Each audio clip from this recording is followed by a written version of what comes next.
satellites? A satellite represents a journey, information gathering, this journey around the Earth. Dancing around the Christmas tree. I think you guys made me do that with you guys one year.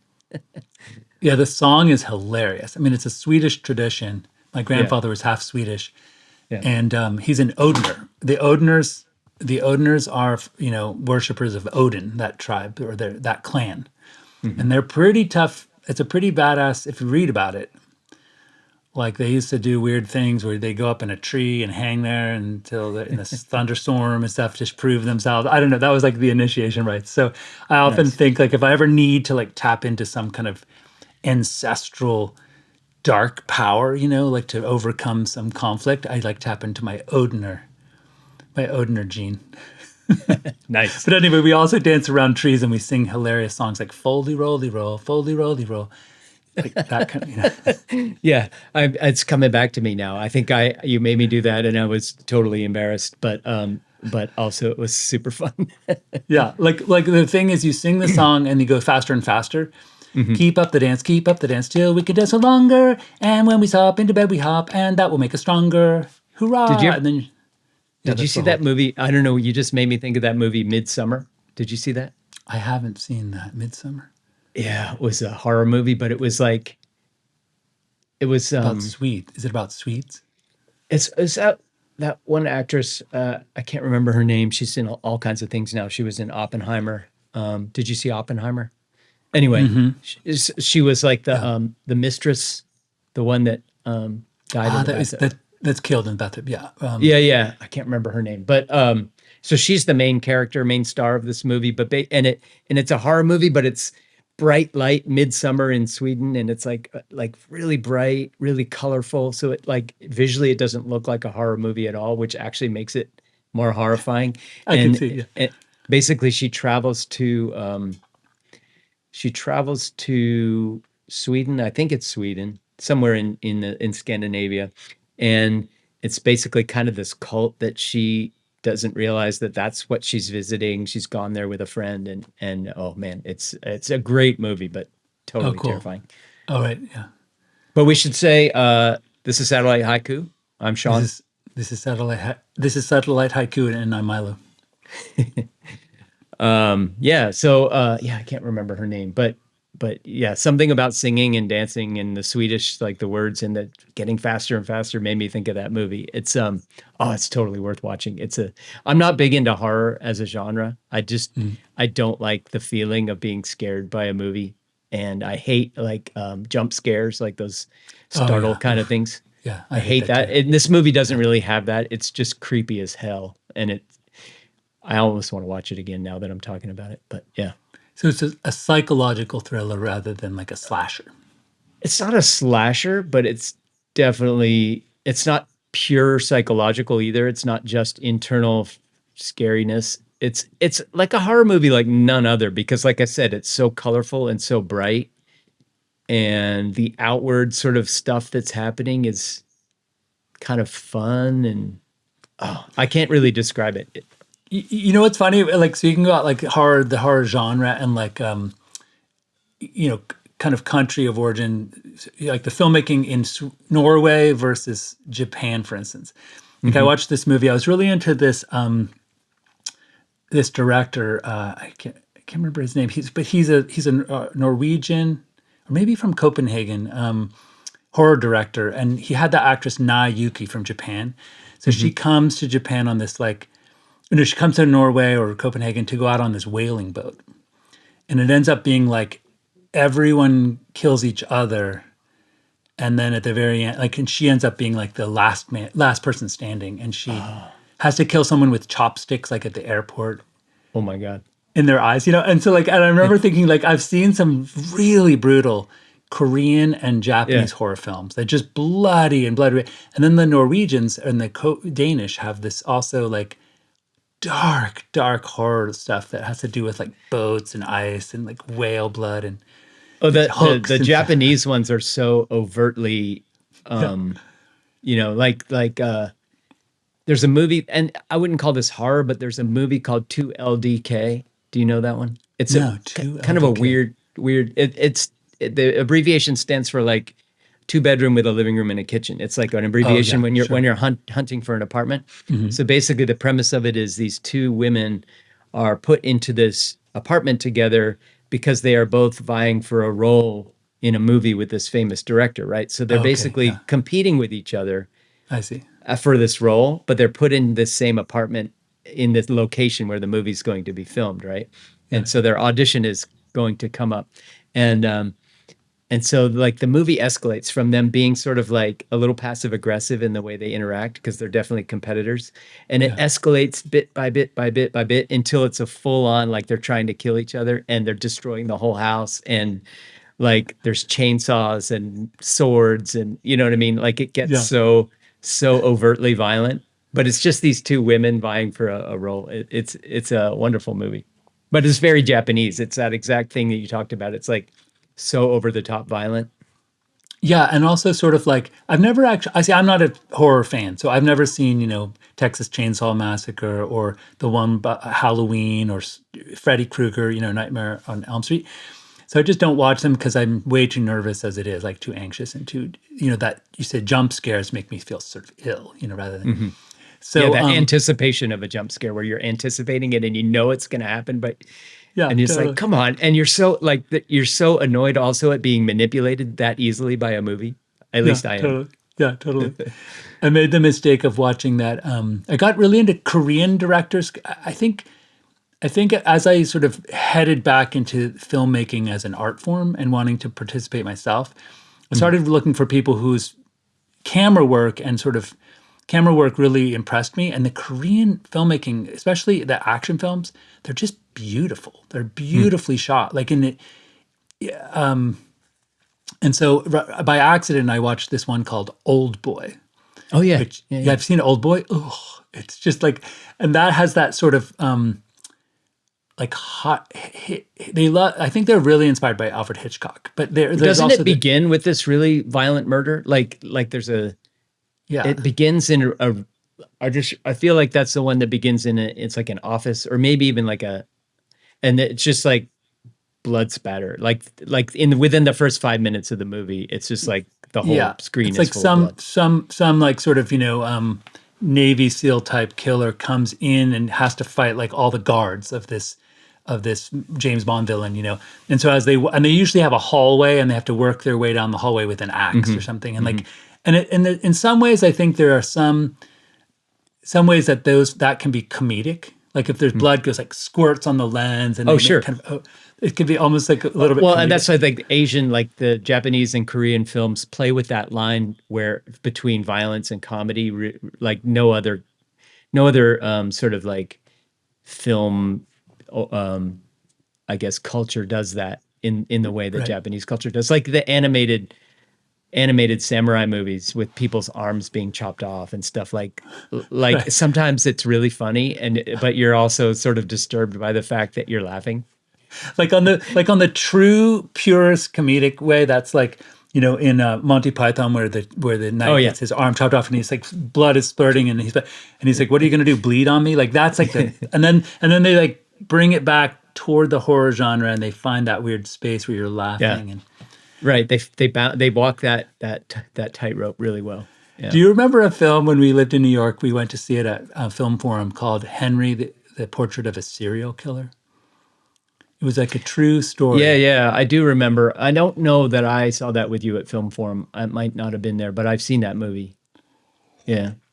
What was weird for me about at Film Forum was a major subset of the audience members were laughing. And I was just, there was something more jarring about it that he would like kill someone with a television set and then they would like laugh uproariously. And I'd be like, is there something wrong with, like, I don't think it's funny. Like, and they do. And I think, maybe they would kill me with a television set. I think that's a New York thing. Like, I remember being disturbed by that in New York, like the things that people would laugh at. I think there's just like something that happens to you if you live in New York for a while or any big city, probably. It's just like, you have to put on this coat of armor, like emotional armor, where you're not just like, because you walk through a city like that and you see things that you, like, I don't know. This makes me think of the Louis C.K.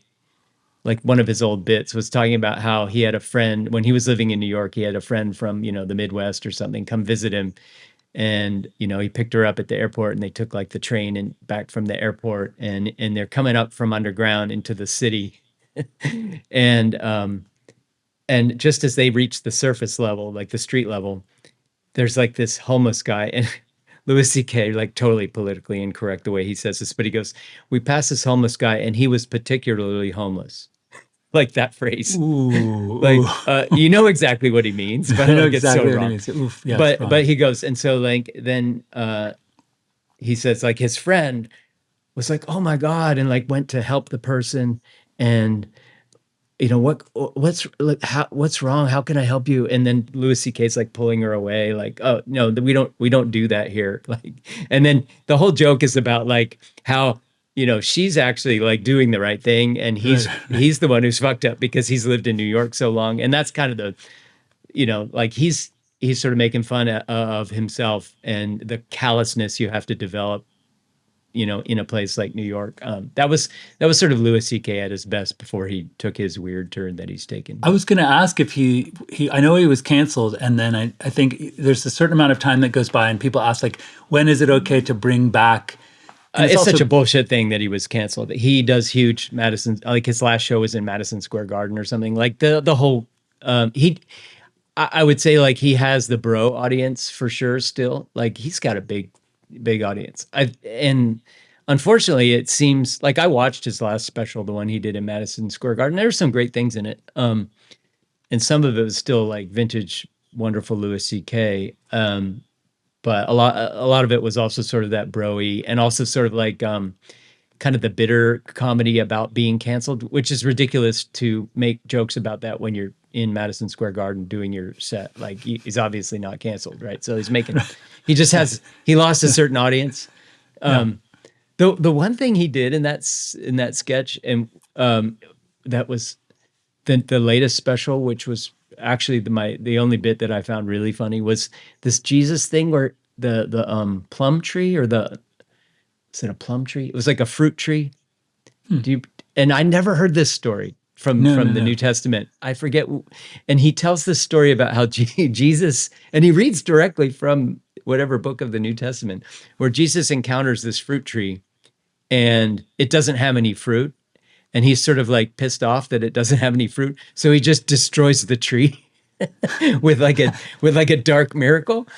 And I was like, wow, I've never heard that story. And it's like, no wonder I've never heard that story, because it's like twisted. Like it's not the Jesus that we think of. He does this. I've got to find it. I'm going to put it in the show notes because the story is so deranged. Like, really, this was Jesus? Like, that's basically the gist of the story. Like, he wants fruit, and the tree doesn't have any fruit, so he like just destroys.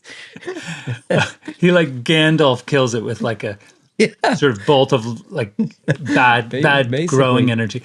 Yeah. You know what's funny about you brings up this whole thing about like these different states that have book bans, and then they're like Oklahoma is requiring every school to buy the Trump Bible.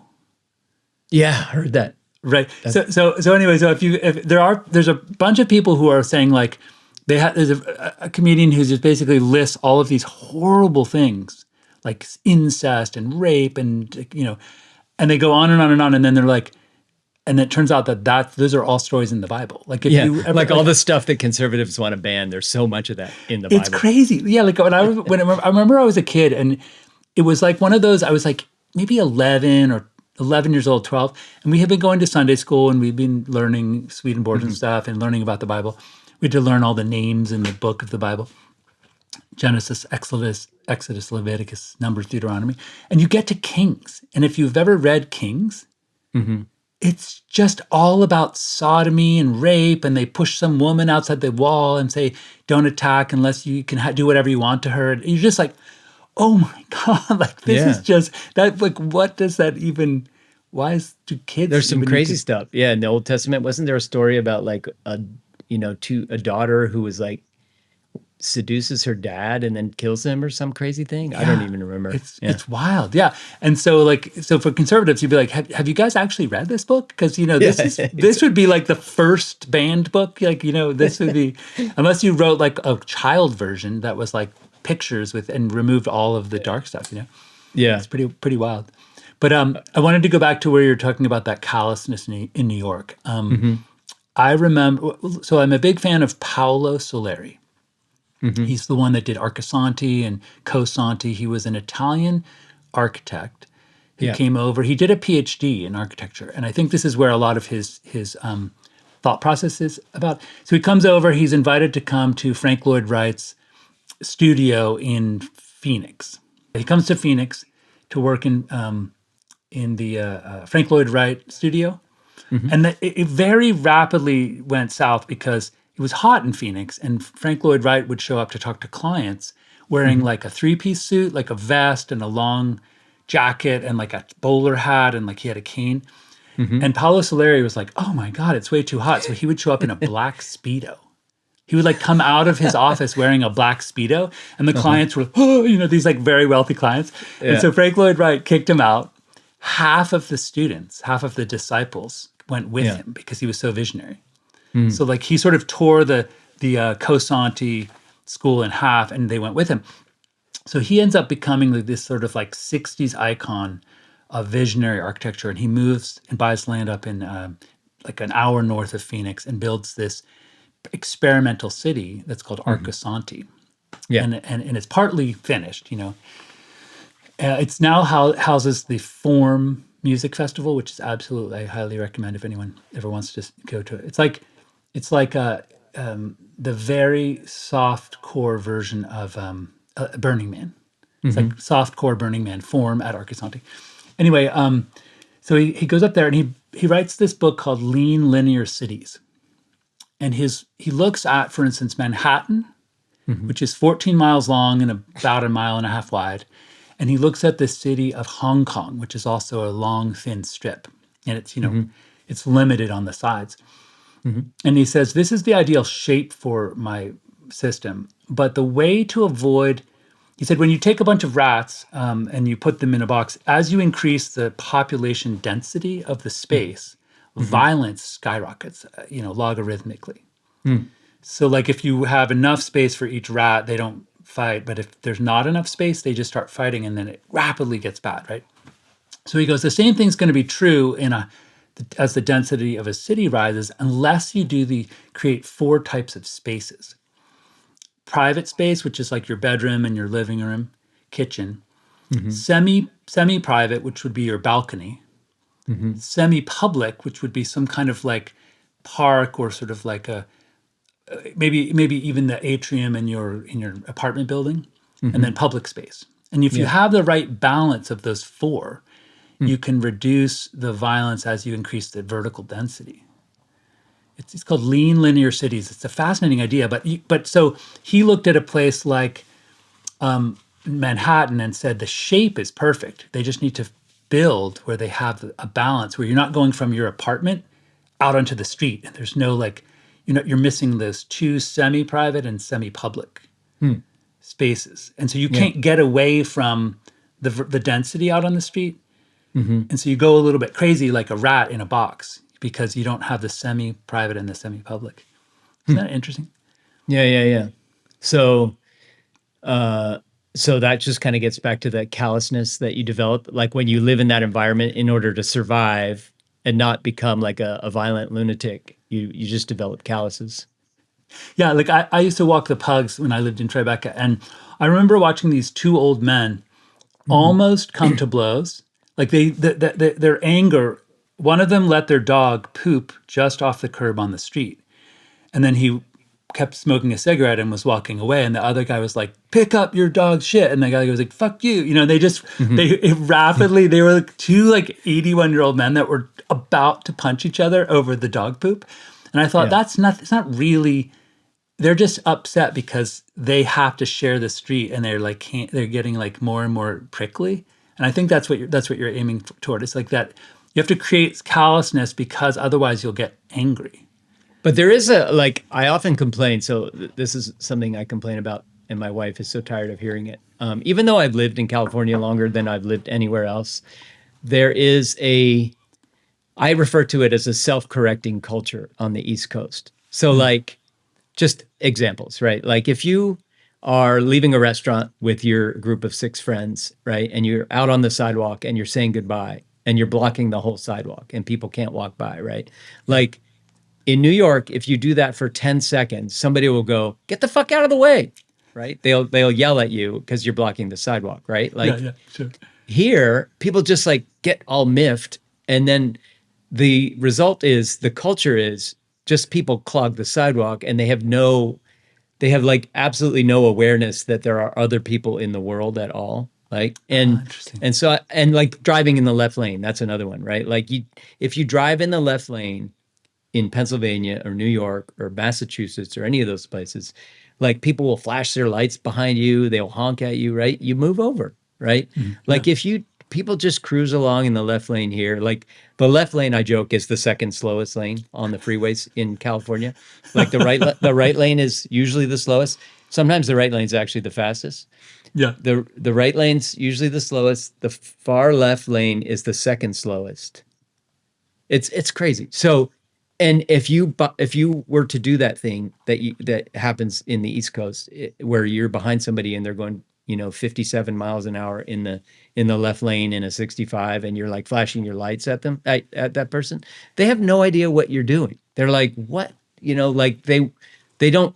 It wouldn't register that, like, oh, I'm in the left lane, I should move over. Like it just wouldn't even register here. So I refer to it as a self-correcting culture. And I remember like in New York, when I was doing photography stuff, and I would take my negatives, my film, to this lab that was, known for being a high-end lab. And I remember getting negatives back and they were scratched one time. And I was like, yeah, hey, I'm not paying for this. Like I got to go retake this whole roll because like you scratched my negatives. And they were like, we didn't scratch, like, and so we're yelling back and forth.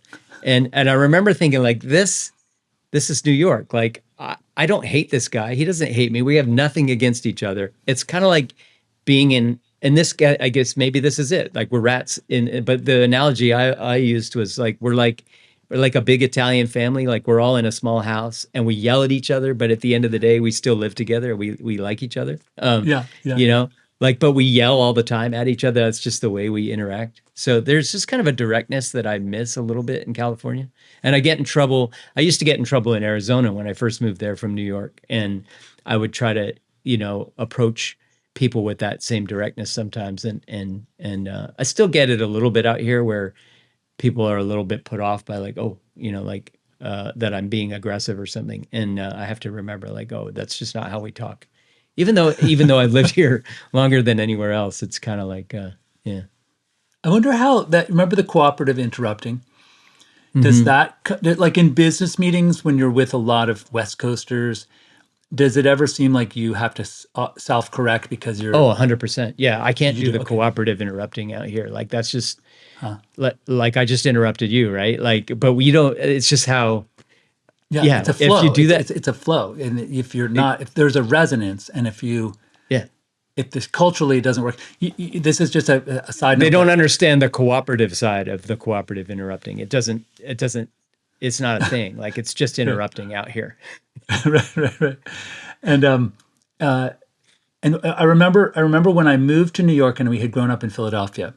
And I remember moving to New York, and I was driving there. We actually brought a car there after college, and I remember this guy saying, "You got to be really careful because people from Philadelphia jump the green light, and people from New York always run the red. Like they take it's orange and they wait and it goes red and they go. So you mix those two cultures, it's a death trap because, the Philadelphians are like, come on. And then they go before it turns green. And then the New Yorkers just slam into each other. And it's like they're an hour and a half away, but the culture about driving is specifically that different and very dangerous. I think that jumping the green is a thing that I must have embedded in me a little bit because the thing that happens out here is the pedestrian walk symbol will turn on first, and it gives pedestrians like a 3-second head start, or probably not 3 seconds, probably more like 2-second head start to start walking across the street. But like that to me is my signal to start driving.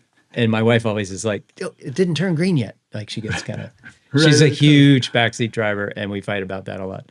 Well, that's funny. I have trouble with like I always walk away from those moments where I like get like a little bit triggered by the backseat driving, and then I'm like, she's being helpful. It's coming from a good place. But yeah, it gets me. It's one of those things that my makes my blood pressure rise a little bit. Back to the callousness thing and like the Louis C.K. coming up from the subwalk. Like when I arrived in New York in 1989, the first week, maybe it was the first 2 weeks, I had two experiences that I really needed, three experiences I had to wrestle through. So one was I was walking down University Place, and it was the middle of the day. I think I was coming home for lunch, and there was a bike messenger who had a really nice Trek, one of those, remember those expensive, like big, huge aluminum frames that people were buying in the 80s that were like $1,000 for the frame. So he had one of these, and he had locked it with one of those Cobra locks that have like the shiny little links, around the cable. And he had gone up to deliver a package. And these two guys came along, and they had 2x4s like this long. And one guy stood there and just hit the 2x4 on his palm, trying to be menacing. The other guy inserted the 2x4 in the lock and just started twisting and snapping and breaking the cable. And it took him about 45 seconds. It was less than a minute. And then I was in a crowd that gathered around, and we just froze. Like we didn't know what to do, because the guy with the 2x4 was like basically saying non-verbally, he was security. Yeah, if you try to stop us, I'll hit you with the 2x4 and we can see what happens. And he was really big. Yeah. And so we all just stood there, and then the guy walked away. Both of them walked away with the bike. And then the bike messenger came out and was like, "Where's my bike?" And we were like, "They stole it." And I remember thinking like, oh my gosh, like where I grew up, like just A, that just didn't happen. B, like I didn't know what to do. Like I felt like victimized by watching and not doing anything, you know what I mean? Yeah. And so there's those moments where you know that like you probably can't stop it, and you'll get your head bashed in or whatever. Right. But so that was that made me wonder, like, I started thinking, in order to survive here, do I need to become violent? Like, need to become a good fighter and have some kind of weapon or something? So anyway, then about a week later, I went to a party in Hell's Kitchen, and it was up on the roof, like of one of those like 4-story walk-ups. And from the roof, we watched a guy run across 6th Avenue or 8th Avenue, and then a group followed him, surrounded him, and stabbed him like multiple times. And he was lying on the ground, and he was shouting, and so we called 911, and the ambulance came. And the police came, and we went downstairs, and the police said, "Hey, where are the guys that stabbed him?" And we looked down at the street, and they were standing on the corner. And we were like, pointed to them, and he goes, don't point at them. Because your friend lives here, this is his house, and they're going to like get revenge. So it just was this like awkward sort of moment. And there's the second week of living there. And then my roommate got beat up, and they said, my roommate was gay, and they said they beat him up, took out his wallet, showed that they weren't stealing the money, and then just threw it at his face and said, "Not a robbery." And so those three things happened, and I was like, how do I survive here? Like, is this like suburban, very sensitive guy who can't watch horror movies? Like, so I got really, really in my head that I needed to become violent, like good at karate or like have nunchucks or something in my back pocket. And then I was walking up, and at the top of Union Square, at the top of University Place, there's a bronze statue of Gandhi. And I remember just having this like emotional thing where I was kind of crying, and he was like, "Dude, don't become violent. Like, don't respond to these experiences by being violent. You're not a violent person. Like run away or something. But don't try to, you know what I mean?" And so that was like the second week of my time in New York. And then I lived there for, I don't know, 5 years or something, and 4, 5, 6 years. And I never got mugged. I never had to get in a fight. I never, Yeah.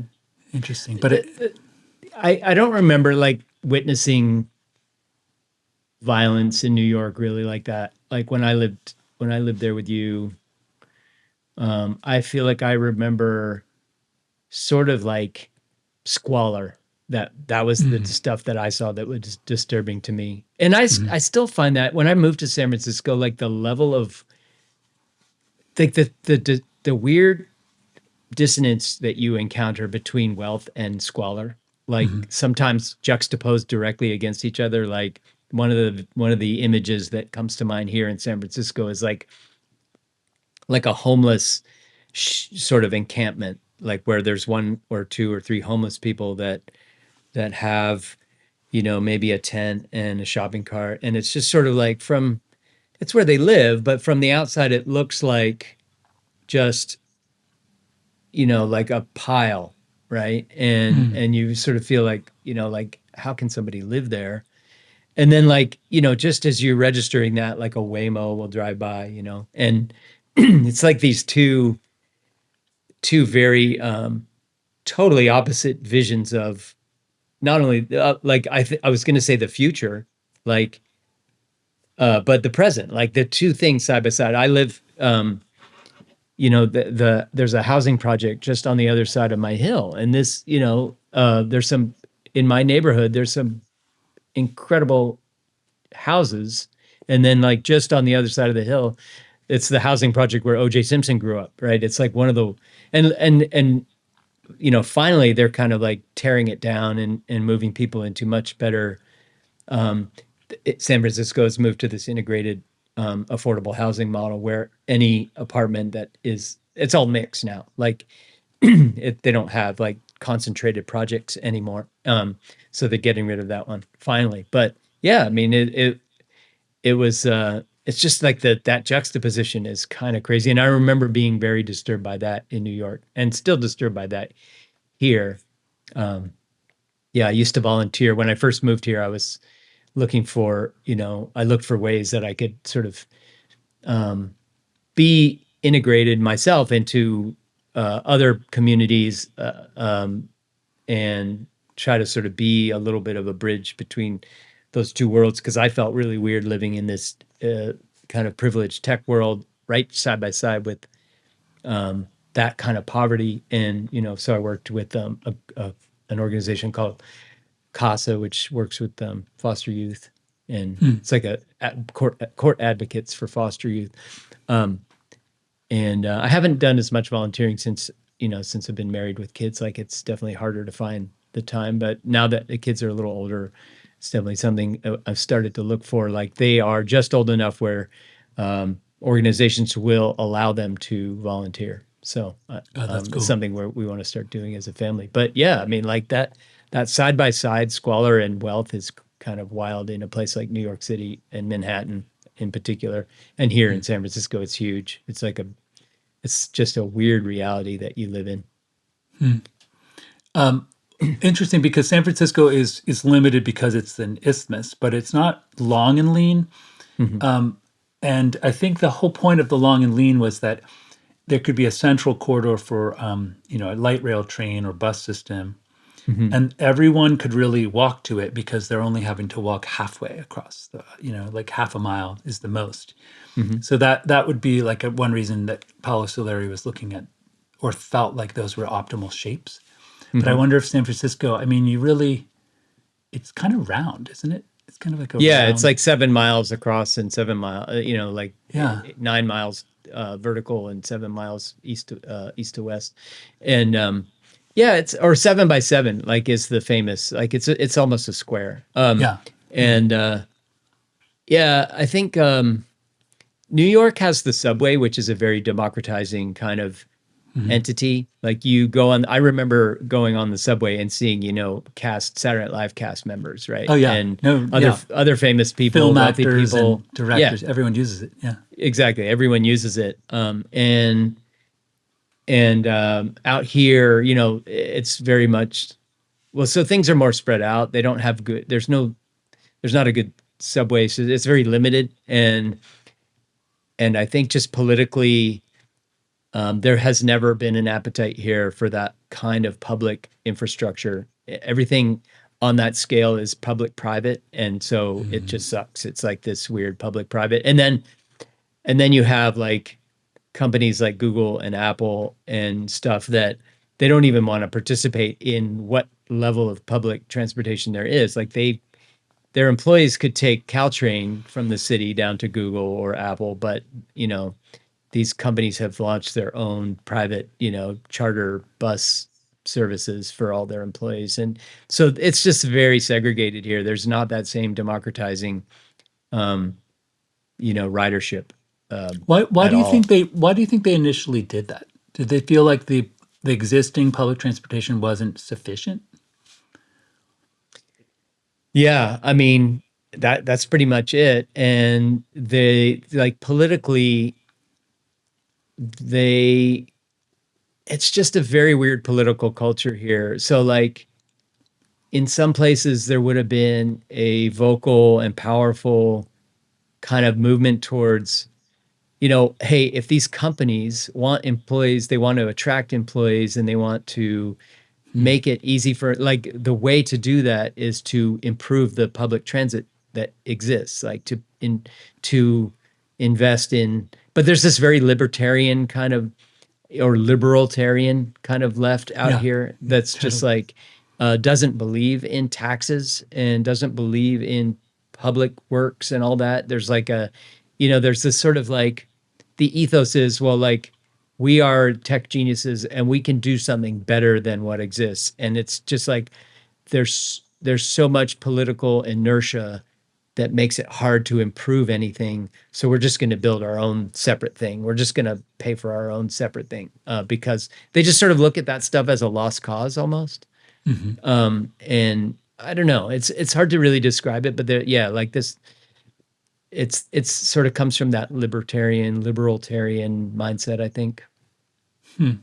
It makes me think of so my wife's from Colombia and her family lives in Bogota now, and Bogota has some of the worst gridlock in the world. Like it's just known to be this terrible. They don't have a subway. They have this thing called the Transmilenio that is like a series of buses that kind of take up the middle lane of large avenues, and you kind of have to walk over a giant bridge to get to the station. And then the bus, I think, has its own lane, but it still has to stop at all the red lights and let all the pedestrians go across and stuff. But it's very slow and very sluggish, and there's a lot of violence, and it's just nasty. But so they've been looking at building a subway for like 25 years. And I would say the number one reason, and I'm not an expert at that, and I know Bloomberg's team did move down there to like explore helping them, and they just walked away kind of with their hands up. But basically they've spent $1 billion doing studies on how to, or the viability of building a subway. Yeah. And so really Julio would say that's just corruption. Like people are stealing the money via studies. Like they hire their uncle's firm. And I to, think like, that's what like the Google and like that, the sort of like the powerful, wealthy folks out here would look at and go, yeah, well, there's no point in pursuing that as a project because that's the kind of thing that happens. And so they just sort of preemptively abandon it and just, Right. yeah. Yeah, that's interesting. And they looked at it looked like the study came back and said that so the number one, it's like $1 billion a mile to build a subway in Manhattan. But there's reasons why. There's like bedrock and all sorts of other stuff. And then it's like like $500 million in Paris. And then it was going to be like 10 billion a mile in Bogota, and everyone was like, why? Like, and that's partly, as you say, like because there's every single company that would build it takes a take, and they like are siphoning all the money off, and it's just like, I don't know. Yeah, out here, there's like, I think that's part of it. There's corruption. There's also just like, there's sort of NIMBY resistance to anything too. Like if you want to dig or do anything like that, any infrastructure that requires kind of like any kind of, if it's not in my backyard business. So like there's that aspect. So there's so much wealth here up and down the whole Bay Area that, like any project you would propose would be, built near somebody who's wealthy who can help stop it. And then the other thing too is that like the ecosystems out here, there's a very powerful environmentalist sort of cohort or contingent or constituency out here. That's the word I'm looking for. That also, and who I agree with, who I kind of like am sympathetic with, but they often are responsible for stopping stuff too, or like the studies that cost a lot of money, and it's just like, well, that's going to, affect the waterfront, ecosystems or whatever, right? Like there's that whole aspect as well. So it's from the left, from the right, it's kind of just inertia that stops that sort of thing. Yeah, I sometimes think, when you're trying to, do you remember, like, I remember all these corporate terms that I've picked up and sort of fondly brought them into my own vernacular. And one that I really liked was, let's blue sky this. Like people would say, let's table the conversation, or parking lot. Let's parking lot it. Or then sometimes they'd be like, we couldn't think of any solution. And they'd be like, let's blue sky this. Like you're really trying to like open every single possibility to kind of help problem solve, And I really appreciate that. But the other thing I liked was they would say, some of my bosses would say, like, what would the ideal thing look like? And then what would be the steps required to get there? Like if like right now we have a website that none of the affiliates can access because it's buggy and their username gets lost, and they're like, it sucks. No one wants to use it. So they're like, what if it was like perfect and it worked really well and everyone's username didn't get lost and they just could log in and get what they needed? Like what would it take to make that happen? And it's kind of fun to go through that exercise and like, where would the failure points be? Like what are we not giving it enough money? Do we not have enough like political will? Like why can't we get from point A to point B, since we all agree we hate it? And we know what good would look like, right? They would say, what does good look like to you? That's what they'd ask. What does good look like to you? And then you kind of have to imagine this perfect thing where Google and Facebook don't need a bus system. And like the Caltrain, which is already there, like what's wrong with it? Like why can't, what if it was like such a nice Caltrain that people wanted to ride on it? Yeah. Like you have to kind of ask all those questions, like why isn't it being used if it's already there? Like, could we just make it better? Like, isn't it? Yeah.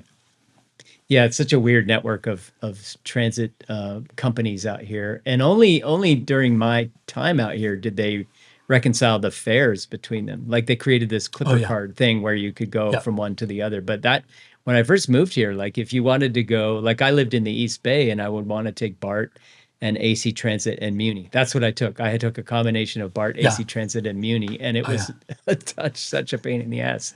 And sometimes I would take the ferry. And now I will say that taking the ferry boat to work when I first moved here was like, holy shit, I'm taking a boat to work. This is I would ride my bike and I'd ride it onto the ferry, and then I'd come across, and then I'd ride into the city, and I was just like, I just took a boat to work. And then, you see the beautiful city as you're approaching from across the bay, and it's like such a gorgeous.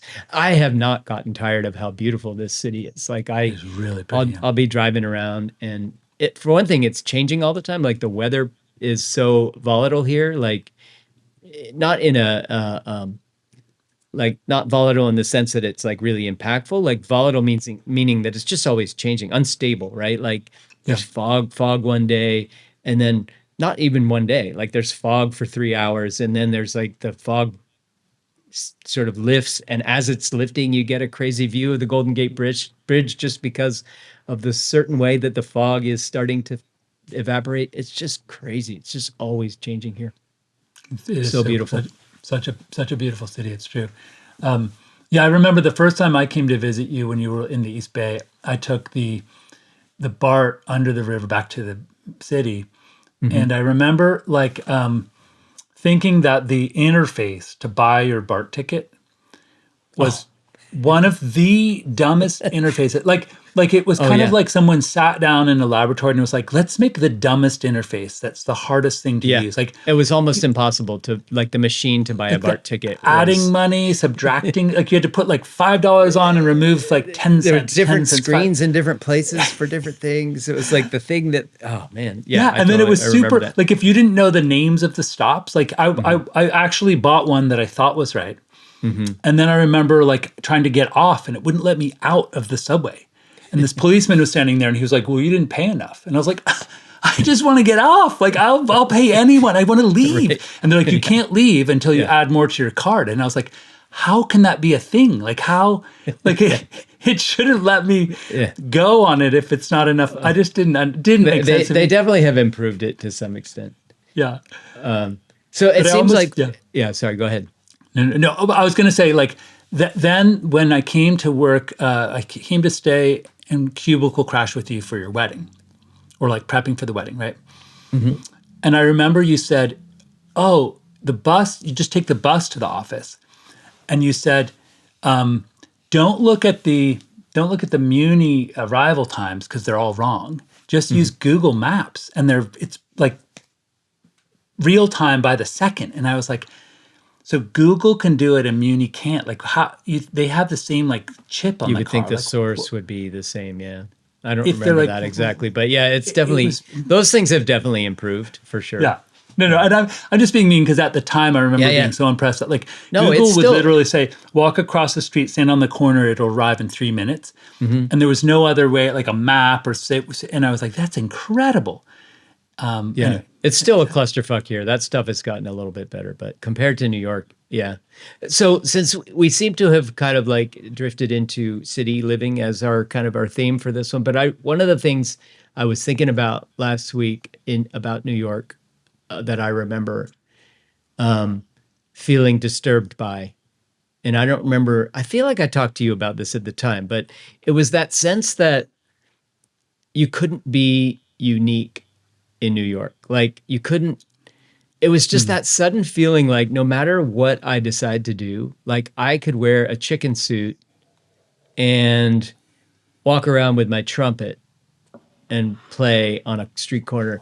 And somewhere else in this city, there'd be a person in a chicken suit playing the trumpet. Like it felt like produced, like we humans were just like, there's a few types of us and we're just mass produced.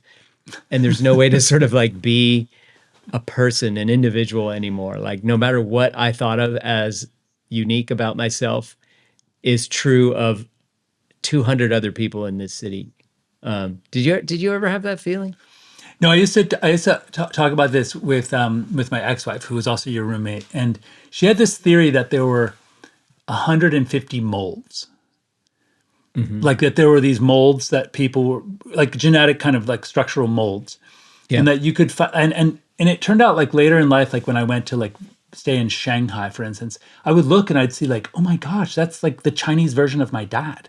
Like it looks like it's like the dude that is something about them reminds me of my dad, but they're Chinese. And I'm like, I wonder. And then I had this theory that maybe there are 1,500 molds, and it's a joke, but we used to kind of argue about it. But it felt like what you're saying is that like there isn't an infinite number. And since there's 14 million people on Manhattan, like you're being repeated multiple times. There's probably like 75 Seans that are like writing a play. Yeah, like I was so disturbed by that back then.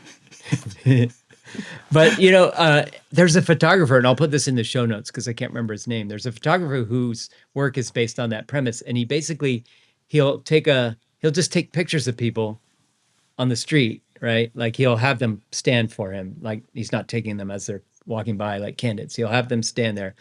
And it'll be like a guy with like a leather jacket and like a baseball cap, right? And then what he does is he compiles these collections where he'll have 7 pages of guys in leather jackets with baseball caps. And then there'll be like a woman in a tracksuit. And then he in his books, that's how he organizes it. So like he just basically said, like his whole thing is there's like only a certain number of sort of like looks that people like create for themselves. And you can find that repeated so often. And it's really striking in his books because like whatever you're wearing he'll just sort of like, oh, there's a guy in a puffy jacket with like ripped jeans or whatever, like whatever sort of like specific thing you think of. It'll be like puffy jacket, ripped jeans, and like high top sneakers. And then he'll have like 8 pages of that look, just And wait, different so- people.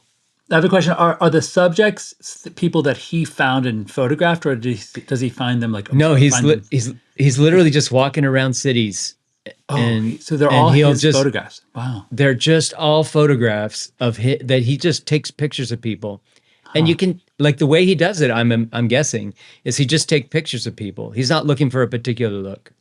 And then sort of as he accumulates all these photos, he starts organizing them and finding the matching looks. And then, yeah, I'll put it in the show notes because it's really fascinating. I wonder, like, if he was like a really, really good at coding, like, because I know that, like, for instance, the Apple photo app will aggregate photos into groups based on like time, location, people that were there, like it recognizes faces. So like if you were to tag like tracksuits, and then like it would just go through your 50,000 photos and find all the tracksuits, and you could be like white tracksuits, and it would, you know what I mean? Like it would be kind of an interesting. I wonder if he uses Lightroom and tries to sort by certain tags. He probably uses technology. He might do what we said before. He has assistants, and they are his tool. I don't know.